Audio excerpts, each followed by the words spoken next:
Okay, I think we can get started now. I make it 1 after the hour, so let's get cracking. So hello everybody, I'm David Lunn, principal from BidWrite. I'd love to introduce you to Shavantha Mallawa, founder and CEO of CreditSource, and Shavantha is going to do most of the talking today. Of course, it's his business and what he does.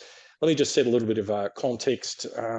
First of all, of course, I'd love to acknowledge that we're meeting in various traditional owner lands around Australia. In particular, I'm coming to you from Perth, so it's the Whadjuk Noongar Nation, and I pay respects to elders past, present and emerging, and I extend that acknowledgement to Aboriginal and Torres Strait Islander people who might be working in your organisation. So thank you very much for joining us. We are delighted to have Shavantha Mallawa with us. BidWrite formed a value partnership with CreditSource last year. As Shavantha will detail, the look behind the procurement curtain, if you like, the look under the hood about how does the financial assessment part of evaluations work, and more importantly, what can we as sellers do about that? How can we get in front of that? Is something that we think is exceptionally interesting and should be part of a work-winning strategy for any organisation, especially in larger government pursuits. But it's not just restricted to government, as Shavantha will point out. So the way it's going to work today, Shavantha, I'll hand the keys of the meeting to Shavantha shortly. He'll run through the presentation and the knowledge sharing component, and we'll do the Q&A part at the end. So if you haven't found it already, on the toolbar in this webinar, there is a Q&A function. So I'd like you, please, if you've got any questions, just type them into the Q&A part of the webinar rather than the chat part of the webinar, and I will keep an eye on those. And if you like somebody else's question, just upvote it, and what will happen is at the end I'll then manage the questioning with Shavantha. So you just get to listen, use the Q&A to pop in any questions you might have, and we'll have some time at the end to be able to run through those. So I think that's about it from me. Thanks again for joining. I really do appreciate it. Now, Shavantha, everyone should be able to see the screen that and the deck. So I'm just going to go quiet now and hand over the meeting to you. Thanks very much. Thanks, David. Welcome, everybody. Glad to do this webinar today with David and the crew at BidWrite. So I think, David, you've done the intro, so let me dive into the presentation and what we have to talk about today. So what we're going to cover today is a couple of areas. Intros we have done. We'll talk a little bit about us, and we will talk about why your buyers would do financial risk assessments on your company, at what time it happens, what time in the bid cycle. We'll also talk about the key financial parameters that we are going to look at and why that is important.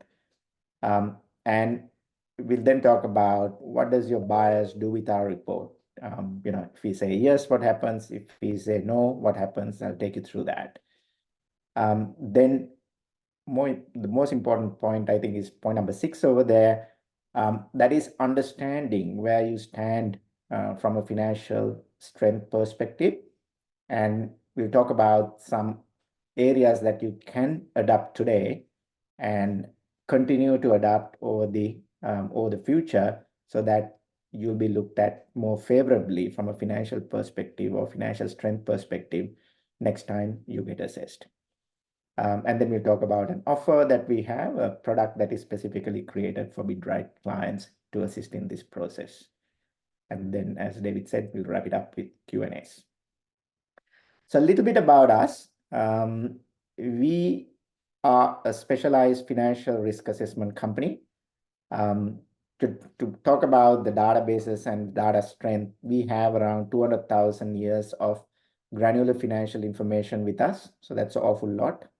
Every year, we add 25,000 into this database. Why that is important is when we assess companies, we don't only look at the individual entity that we are looking at, but we are looking at from the perspective of what region they are operating in and in what industry they are operating in. Our reports and our data and our insights are made available to 500,000 or 500,000 plus clients around the world. This is done directly by us, plus through our partnerships with 3 leading credit bureaus, one in Australia, one in New Zealand, and one in Europe. So there is a wide reach of this information. So maybe it's worthwhile me mentioning that the 25,000 companies that we're talking about are private companies, but private companies that lodge their financials in ASIC. So it does not contain the private information that we gather. Obviously we can't talk about that with anybody else. And we have a range of reports that is catered to cover risk, particularly in the procurement area. And I'll talk a little bit about that and later. And then we are 100% Australian-owned company. So what do we do? Essentially, by gathering the data, doing the analysis, and doing everything else that I just talked about, what we do is we assist our buyer clients determine the financial risk and capability of their suppliers. Now, how do we do this? We obviously get the financials either through ASIC or directly from the company where we've been asked to do the assessment on, and we do an in-depth analysis on the financial performance. Now, once the analysis is done, the system would spit out trends, graphs, ratios, and a heap of calculated numbers that provides our analysts with a good understanding on how the organization is tracking from a financial perspective. Now, our analysts would then use this information and then write a narration on the financial performance of the company, looking at certain key parameters, which I'm going to talk a little bit later in more detail. Now, after the analysis, we provide an assessment to our client on the buyer's suitability or the contractor's suitability to undertake a particular contract. In doing so, we at times provide recommendations to minimize risk. Now, that might look like, additional bank guarantee, or it might look like taking a parent company guarantee, or whatever that additional collateral is to make the transaction strong, if particularly the buyer is not very strong or not strong enough for the contract they're being considered for.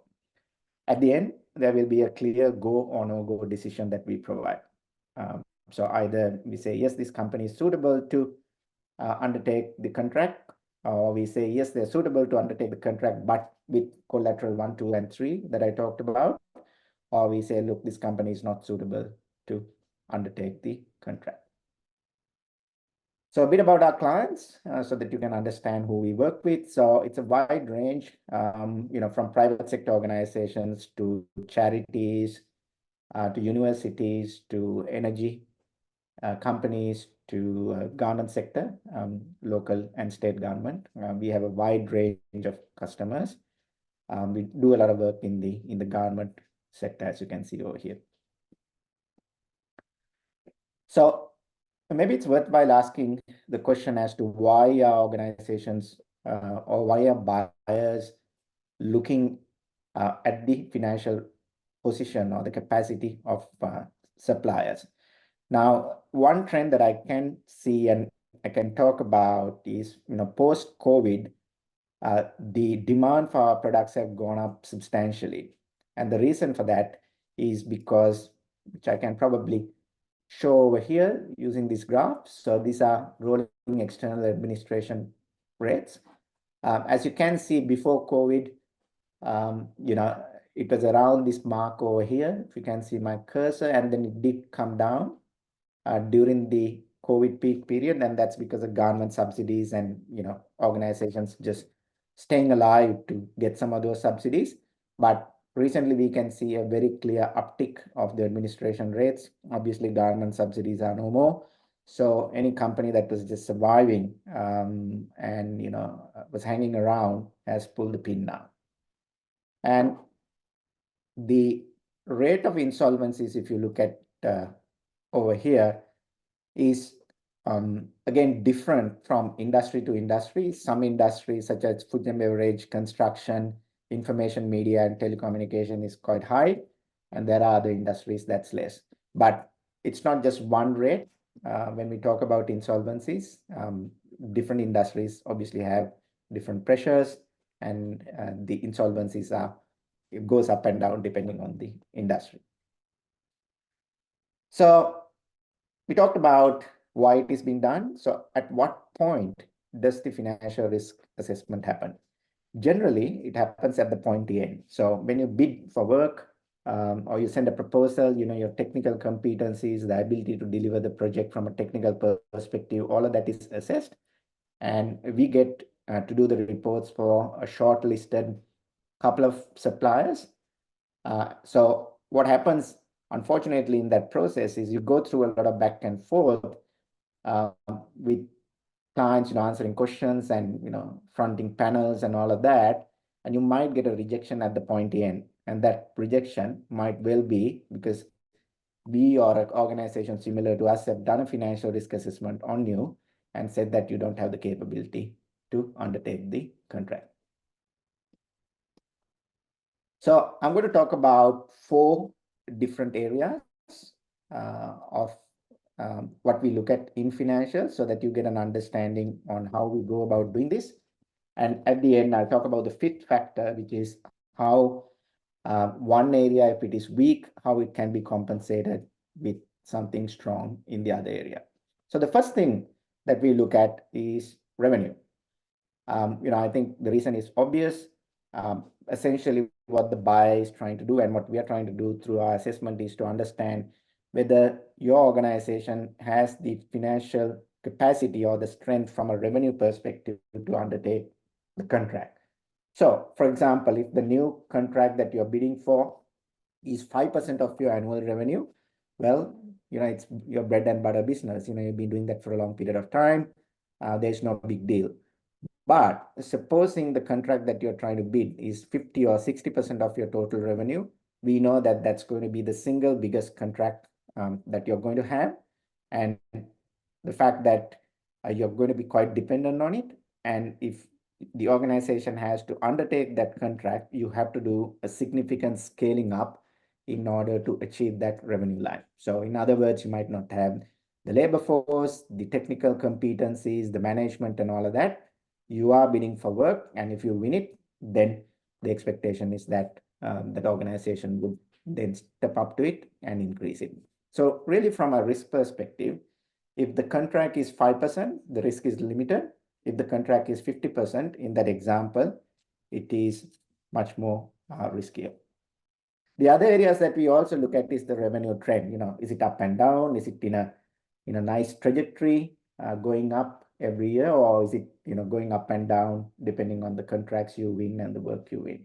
So the trend is important as long as it's in the right direction, meaning going up and going up at a stable level. That is a good portion. If the revenue keeps coming down, then there's a problem because you might be finding it difficult to retain customers or difficult to do your job, do the work. As a result, your revenue is coming down.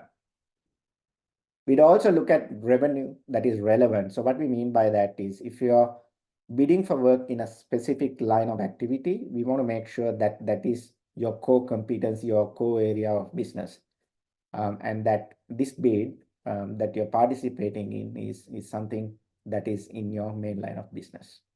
So that's the reason why revenue gets looked at. So the next area is profitability. Again, reasonably easy to understand. If you keep making losses or you don't make profits, then eventually such organizations would go into insolvency.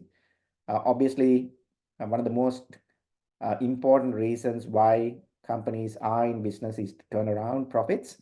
And occasionally there can be reasons why you can't achieve that. But on an ongoing basis, if the company is making a loss, then that is a serious problem. So profitability is a very sort of a key area that we look at in the analysis. Again, the trend is important. We try to see how is the profit growing along with the revenue that is tracking. Sometimes we see companies which are going gangbusters in terms of the revenue, but the profitability keeps coming down now, which is technically talked at, called the over trading situation. So we try to see, okay, you're, making more sales. How does that transform into profits?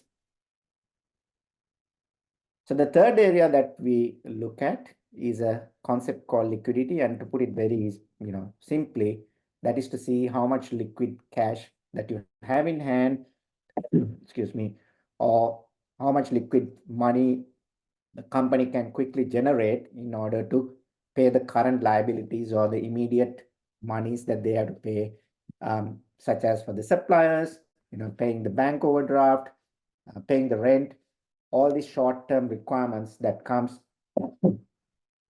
as a part of running a business requires cash or assets that can be converted quite easily into cash. Excuse me. So when you talk about liquidity, it's not just the cash position. Cash is important, but there are other assets that you can turn into cash quite quickly. For example, receivables is a classic one. If you have receivables and your debtors or your customers are paying you on time, we know you don't have cash today, but the receivables is going to get itself converted into cash shortly. So it's also important to understand why, what it means if a company has poor liquidity. So one of the main things is that if you don't have cash, or if you don't have cash generating on time, such companies find it difficult to pay their suppliers on time. And what this means is, obviously unhappy suppliers, but more importantly, such companies will not be able to negotiate good terms. Their cost base goes up, and in a tight situation where the suppliers, such as labor, which is at a premium at the moment in several areas, if you don't pay your suppliers and your subcontractors on time, they'll simply not work for you. So it's quite important to maintain good liquidity so that you are able to settle your suppliers on time. Similarly, with banks, if you take a bank loan and you got to pay your interest or installments, or if you have a lease or leases, you got to pay those installments, that can only be paid in cash. So you've got to have the cash in order to run the business. So therefore, liquidity is quite important. We look at a number of areas. Some of them are technical, but cash flow, current ratio, and a number of other ratios that we use in order to determine the strength from a liquidity perspective. So the fourth area is equity and debt. So all organizations get funded by the owners introducing their own money by way of capital or shares. Organizations would then also borrow money from outsiders, either from the directors itself, from the banks, or other financial institutions. So generally, funding of a business, in most instances, is a combination of equity capital and debt capital.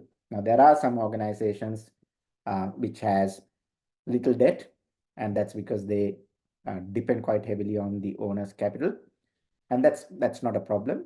But when the other side is true, which is when an organization is heavily into debt and funding the operation mainly through debt, that is considered a high risk venture. Now, in the why question I have answered over there as to why we look at it is to provide assurance of financial stability and the ability to withstand adverse events should they arise.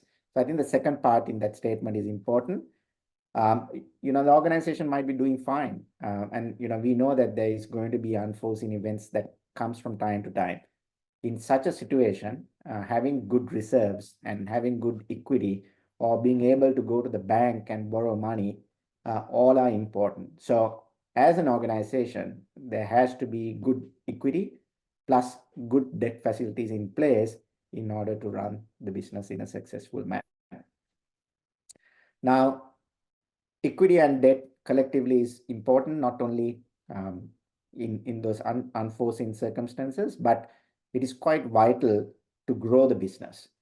And supposing you're trying to take up a contract which is say 30 or 40% of your revenue size, one of the things that we'll straight away look is like, okay, does the company have the equity to scale up Does it have the funding to scale up to that level? And if the equity is quite low or there is no debt facilities, well, while you can be ambitious trying to bid for a particular bid, chances are that there can be a struggle scaling up to meet the requirements.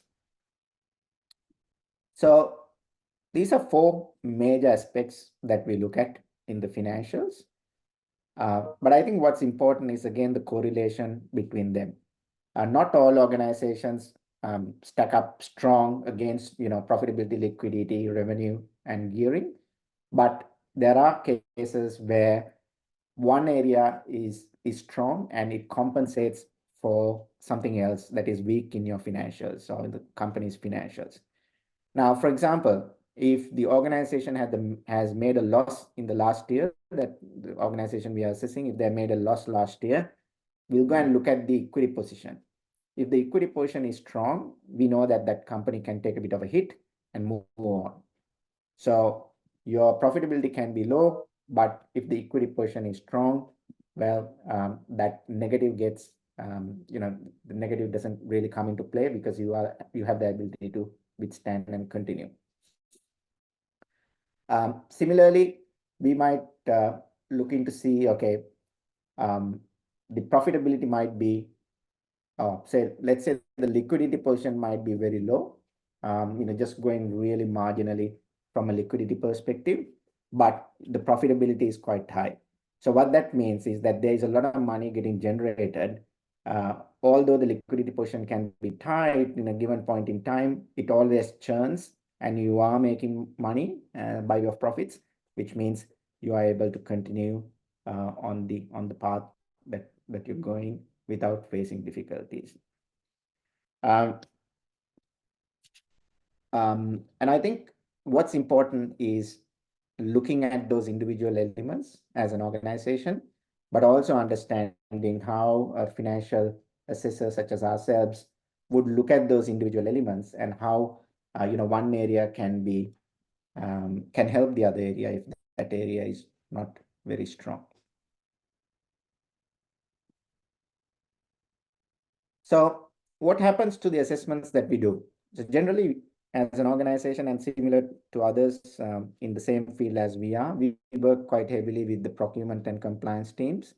So you might work with the project manager, for example, but our dealings are generally with the end decision maker who has to, put a tick saying, yep, this company is good from a financial and a compliance perspective. So that's the team that we generally work with.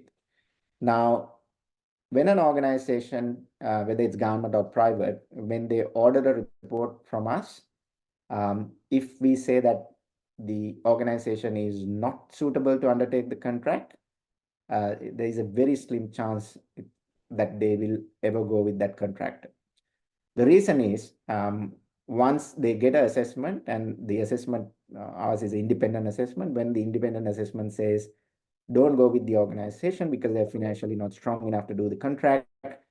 It would be foolish for anybody to overrule that and give the contract to that organization, because if something was to happen, then from a probity and an investigation perspective, that's going to be a nightmare for them.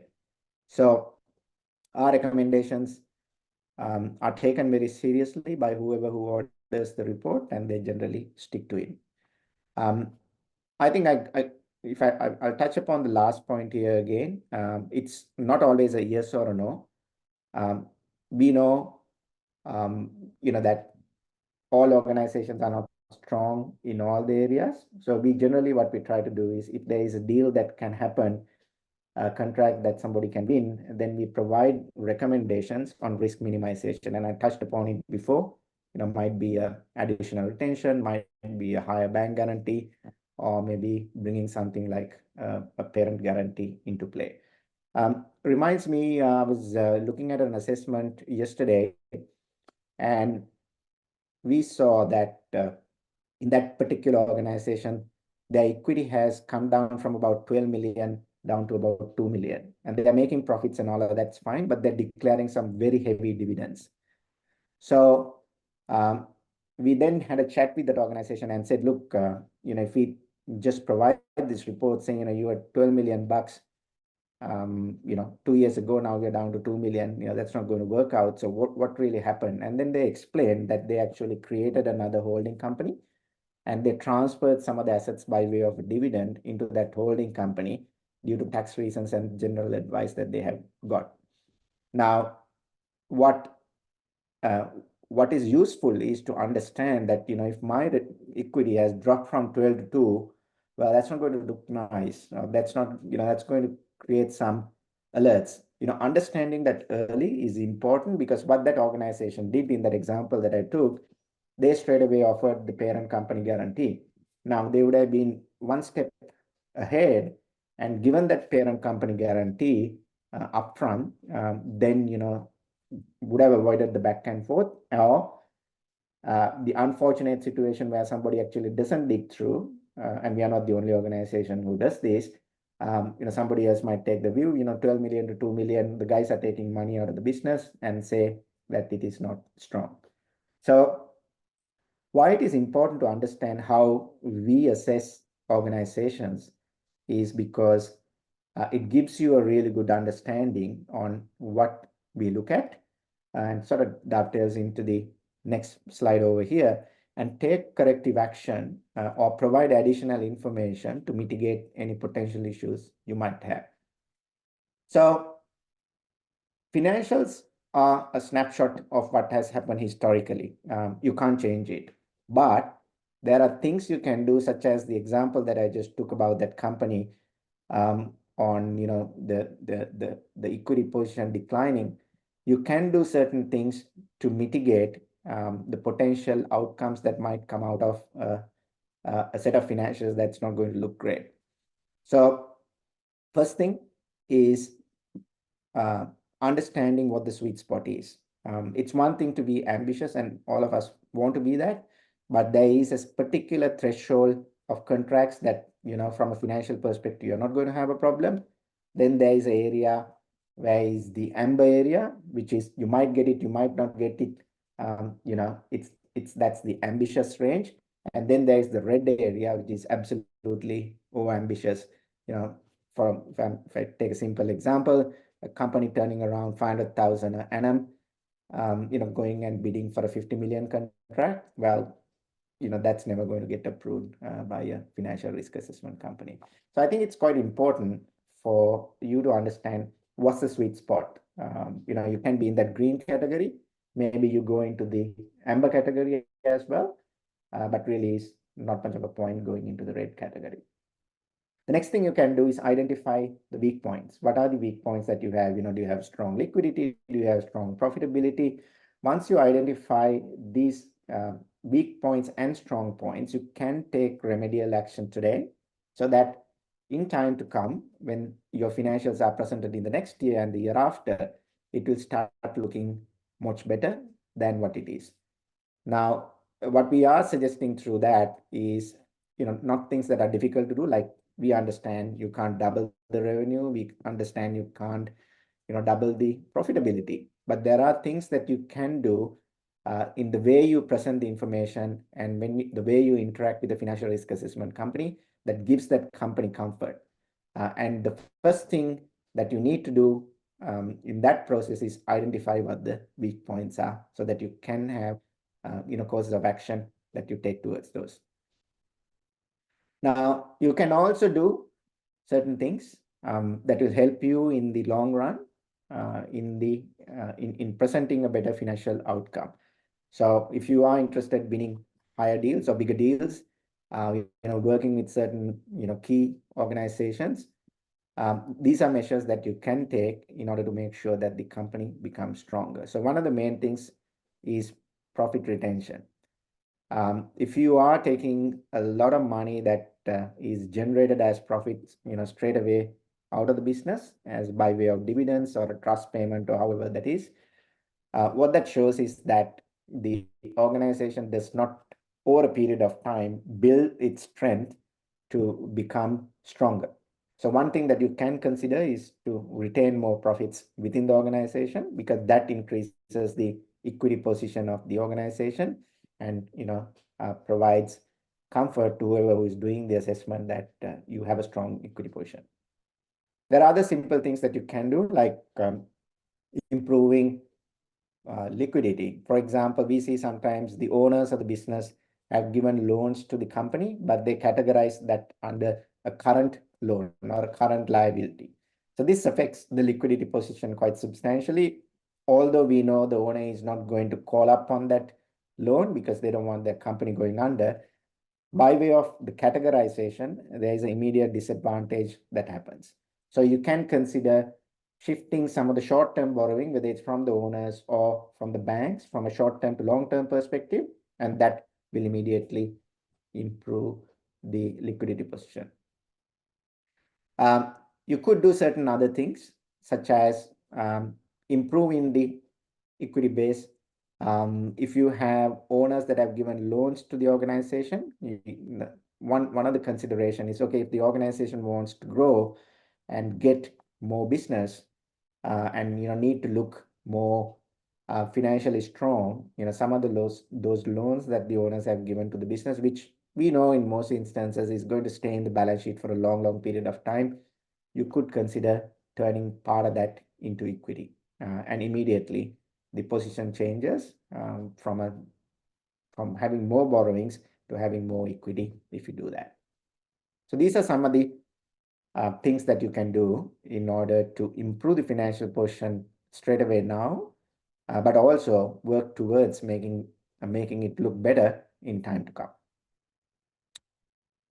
So we've come up collectively in understanding the BidWrite customers through a process of consultation, a lot of piloting. We've come up with a product which is exclusive for BidWrite customers. It comes in two parts.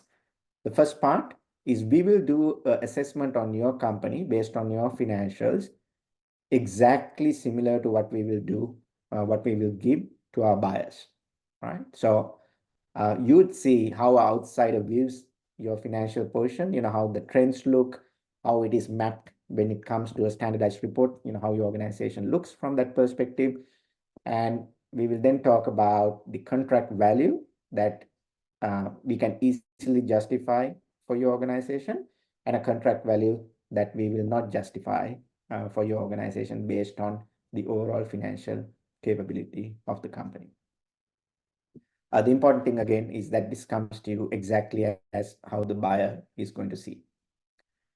Now, part two is a consultation that we do with you. And again, we will be sending information about this. BidWrite will send information about this, post the webinar. But essentially, in the discussion or the consultation session, it's with a financial analyst. What we're going to look at in that consultation is we will discuss the key financial parameters. You can ask questions. Okay, you said this is good. You said this is bad. Why is it? So it's question and answers, but also to tell you, what we've seen in the financials and possibly how it can be better in the future, or by doing certain things, how you can make it better. We'll talk about the immediate limitations that you have and what you can do to overcome those. And we will also talk about things that you can chip at so that in 1 year, 2 years' time, the financial portion is going to look much better than what it is today. In the process, as I said at the beginning, we analyze around 25,000 companies. These are, ASIC publishing entities, so publicly available information.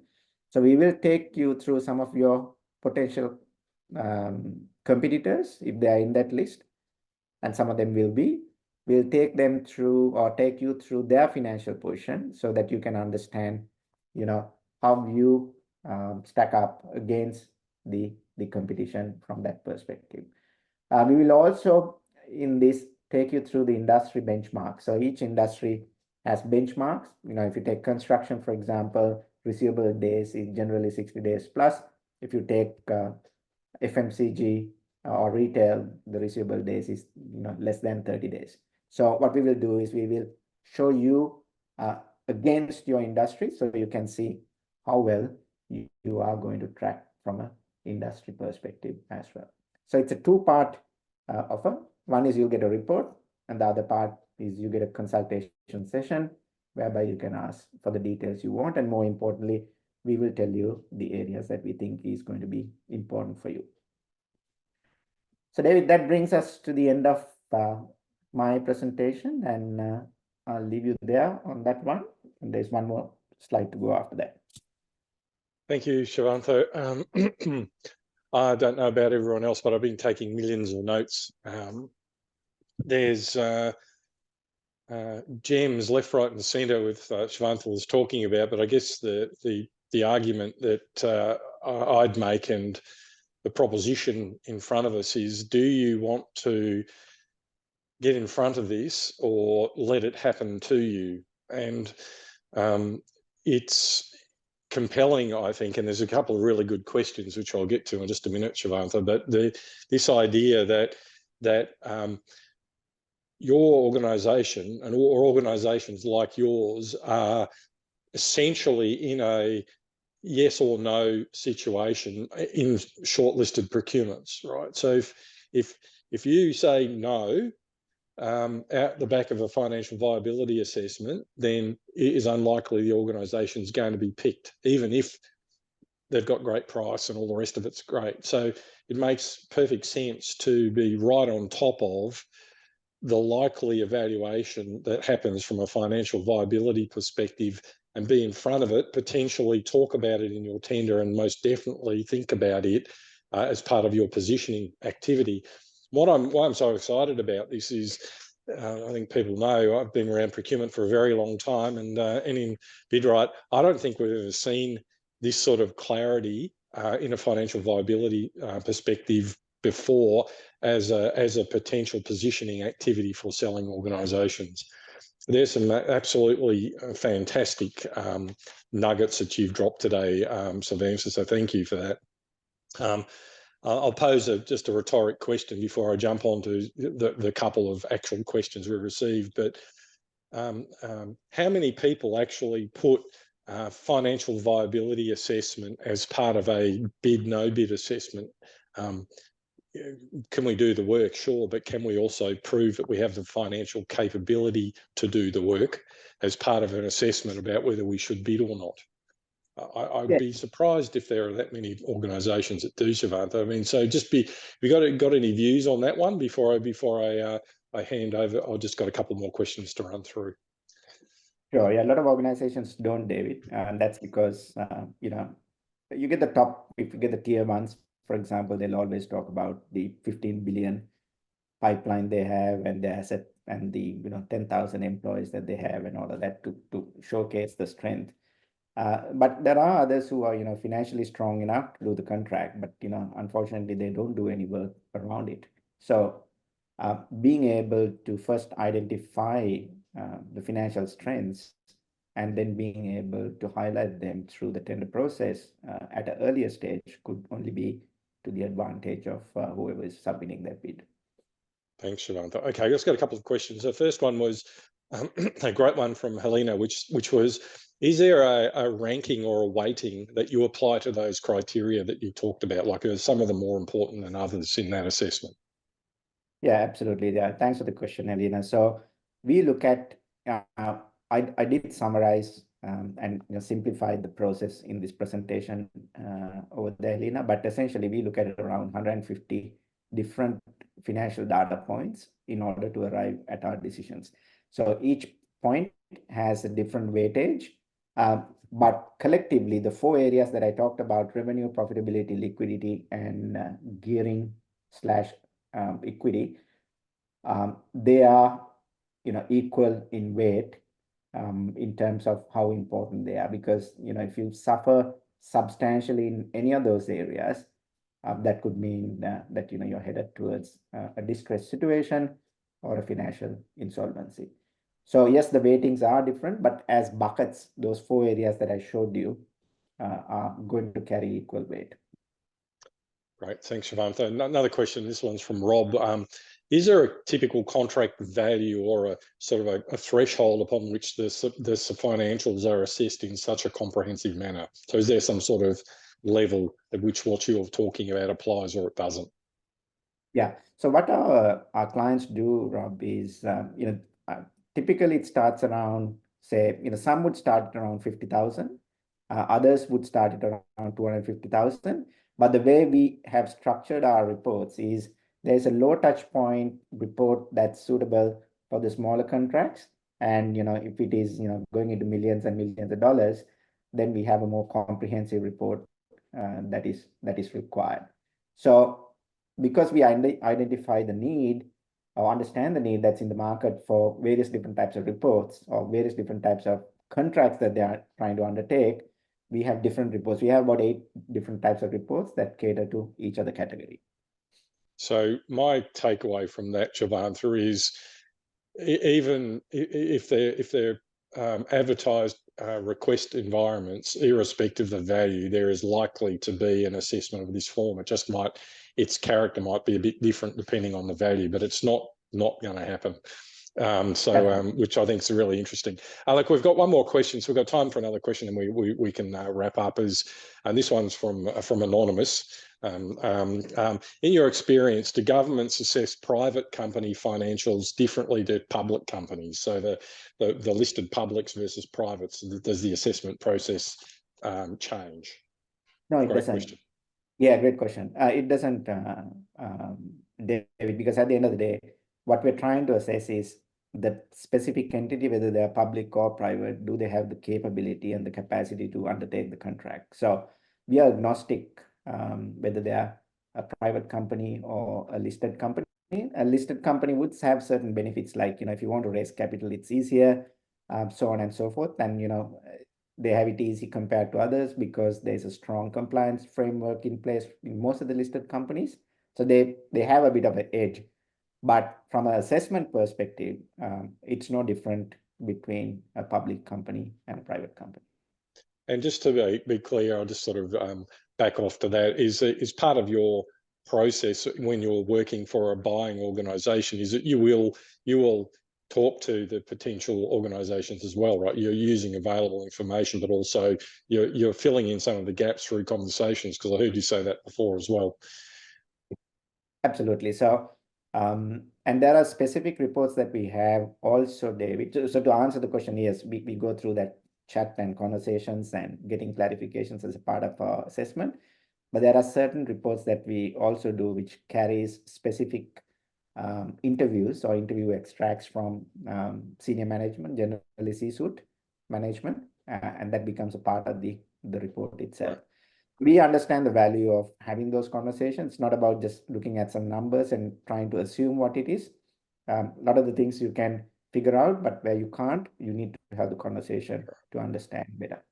Thank you. Okay, we better just get to the last slide now, because we're at about 30 seconds to go. So, hey, thanks very much, everybody, for your attendance today, and especially Shavantha for your just sort of insight after insight. Seriously, it's a world I suspect most people were sort of aware of, but just not really properly appreciating. And I guess what's great about what we've talked about today is there is a way to get in front of it. And so just to close out today, we will be forwarding some information to everybody who's registered to attend today's webinar, and including the details of the offer that Shavantha talked about, if you want to be a proactive organisation and get in front of this.